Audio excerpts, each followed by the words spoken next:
In an exclusive interview, a former senior military officer in North Korea's intelligence agency has told the BBC he doesn't believe Kim Jong-un will ever give up the country's nuclear weapons. Kim Kuk-song defected to Seoul in 2014. Firefighters in Lebanon have been tackling a blaze at an oil storage facility which supplies one of the country's main power plants. It comes after electricity blackouts over the weekend. Police in Britain are dropping a review of sexual assault allegations by an American woman, Virginia Giuffre, against Prince Andrew. London's Metropolitan Police say no further action will be taken. The Prince denies all allegations. And fully vaccinated residents in Australia's most populous state, New South Wales, are enjoying new freedoms as lockdown begins to be lifted. And they're all your latest headlines here on BBC World News. We start here in Japan, where lawmakers are debating policies laid out by new Prime Minister Kishida Fumio in a speech last week. The debate comes as Kishida plans to dissolve the lower house of the Diet on Thursday for a general election. A senior official of Kishida's Liberal Democratic Party asked about the government's anti-coronavirus measures. The government has been saying the effect of lockdowns is limited, considering situations in other countries. I'd like to know Prime Minister Kishida's view on possible legal changes to enable the government to impose lockdowns. I don't think strict lockdowns involving large amounts of fines, which some countries have imposed, are suitable for Japan. We will drastically strengthen crisis management by bolstering the government's ability to function as a control tower and curb the movement of people. The leader of the largest opposition party criticized the coalition government for its handling of a recent wave of infections. In early September, the medical system was strained and many people could not be admitted to hospitals. Some people even died at home and elsewhere without being able to receive sufficient treatment. I must say it was a failure of the LDP-led government. I have instructed relevant ministers to swiftly present to the public an overall picture of anti-coronavirus measures, including how to secure hospital beds and medical workers, and what should be done for people isolating at home. The three ministers will analyze why hospital beds allocated for COVID patients were not fully utilized when cases surged this summer, and show the framework of antivirus measures within days. Edano also asked about Kishida's proposal to create a new form of capitalism by achieving a virtuous cycle between growth and distribution. How are you going to succeed or revise former Prime Minister Abe's economic policies? If you want to distribute the fruits of growth, you can never achieve a virtuous cycle. A virtuous cycle should start with appropriate distribution. What do you think? My government's basic stance is growth and distribution rather than growth or distribution. Abenomics helped get Japan out of economic hardships during the administration of the former Democratic Party of Japan. Abenomics played a significant role in achieving economic growth and strengthening Japan's economy. No distribution without growth. That's what we learned from the failure of the Democratic Party-led government. Lawmakers are to continue debate over Kishida's policy speech on Tuesday and Wednesday. The Prime Minister plans to call a snap election for October 31st. NHK's latest poll suggests the new Kishida cabinet has an approval rating of 49%. That's nearly 20 percentage points higher than last month's figure for the previous administration. More than 1,900 people responded to the weekend survey.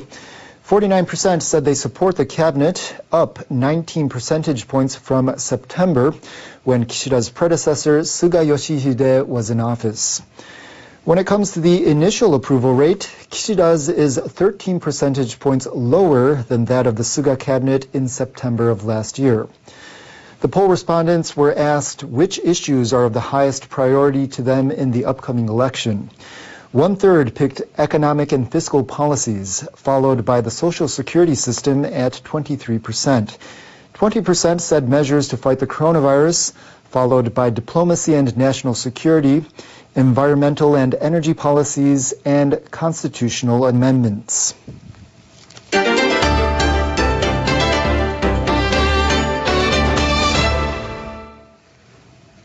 This year's Nobel Prize in Economics has gone to 3 U.S.-based economists for developing new methods to study cause and effect relationships in labor markets. Their work is said to have helped solve large unanswered questions. The Royal Swedish Academy of Sciences has today decided to award Sveriges Riksbank Prize in Economic Sciences in memory of Alfred Nobel, with one half to David Card for his empirical contributions to labor economics, and the other half jointly to Joshua D. Angrist and Guido W. Imbens for their methodological contributions to the analysis of causal relationships. In the United States, David Card, Joshua Angrist, and Guido Imbens used so-called natural experiments to show how chance events or policy changes affect workers.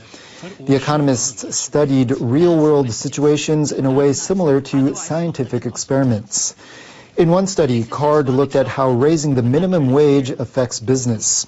He compared a restaurant in New Jersey that had just hiked wages to a restaurant in a neighboring state and disproved the common belief that paying workers more results in job cuts. Other studies looked at the effect of immigration and education on future income. The Academy says the laureates substantially improved our ability to answer key causal questions, greatly benefiting society.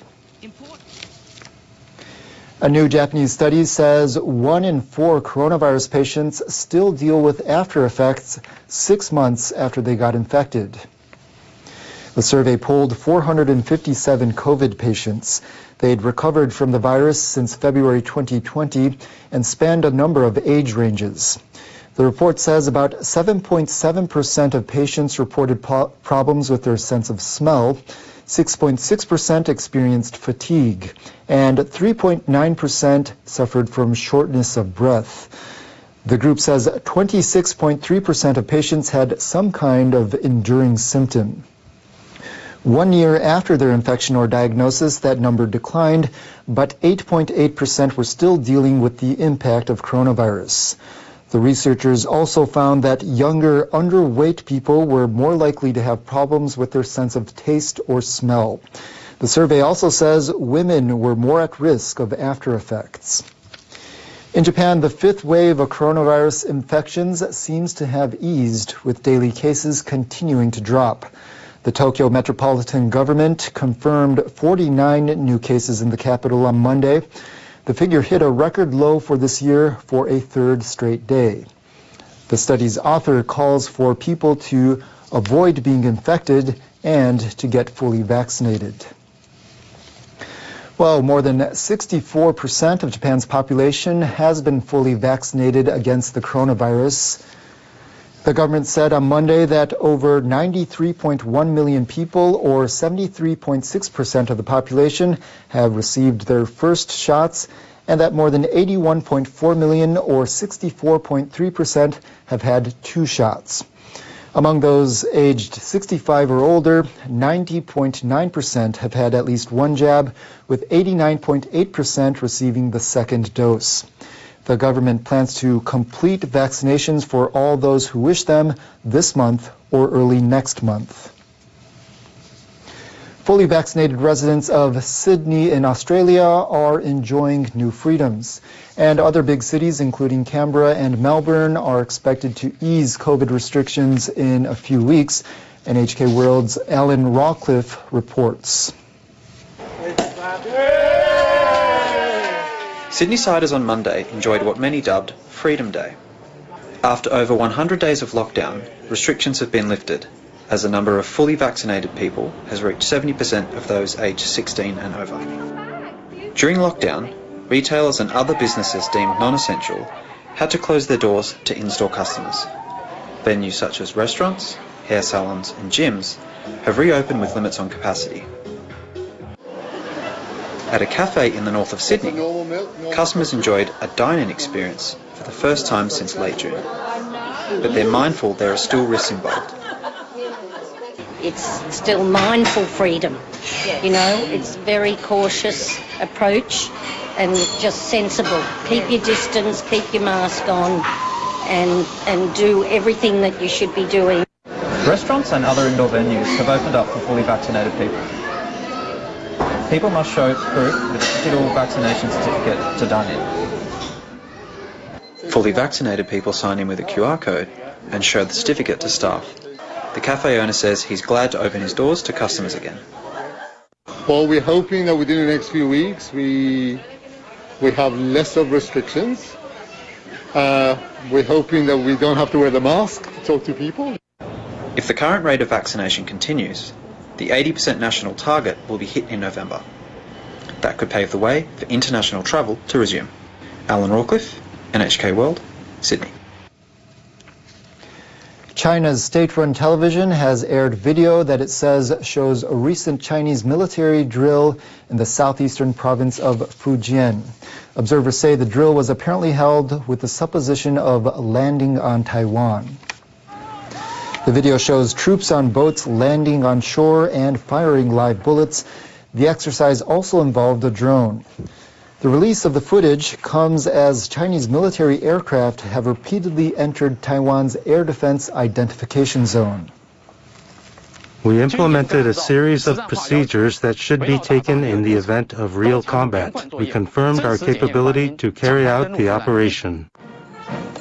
On Sunday, Taiwan's President Tsai Ing-wen expressed resolve to strengthen defense capabilities in a speech on Double 10 Day, which Taiwan considers its founding day. There should be absolutely no illusions that the Taiwanese people will bow to pressure.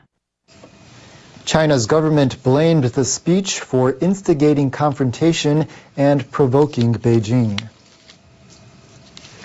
Heavy rain and flooding in southern Greece have left a muddy mess in the area. Our meteorologist Saika Mori has the details in World Weather. Hello there. Weather has been pretty rough over Italy and the Balkan Peninsula since last week. Parts of Greece saw over 700 millimeters rain, double the monthly rainfall for October. And there were a total of 3 tornadoes reported in Greece as well as Italy. I'm going to show you Greece, where floods took place. Many roads and properties were covered in mud after heavy rains hit parts of Greece on Sunday. Overflowing streams and rivers pushed debris onto roads, causing blockages. Stormy conditions are expected to continue on Monday, leading to further disruptions. If you remember, last summer, parts of Greece saw devastating wildfires, so conditions are pretty different in autumn. Meanwhile, there was a report of hail with a diameter of over 7 centimeters in Norman, Oklahoma on Sunday, and there were 11 reports of tornadoes in the mid-portions of the United States on the same day. There is a chance for large hail and damaging winds in around the Great Lakes region on your Monday, and conditions will turn quite severe across the mid-portions of the U.S. once again on Tuesday. We have a winter storm conditions across the western United States. Parts of Wyoming might see more than 60 centimeters of snowfall in the next couple of days or so. Meanwhile, Japan saw quite high temperatures on Monday. The high was in the lower 30s in parts of the west, including Kagoshima Prefecture. The high was about 33 degrees, making the record for the month of October. Conditions will change across central and western Japan because this frontal system will drag cooler air from the north. Tokyo's high was about 29 degrees on Monday, but cooling down to 22 on Tuesday and even cooling down to 21 degrees on Wednesday. That's it for me. Have a nice day.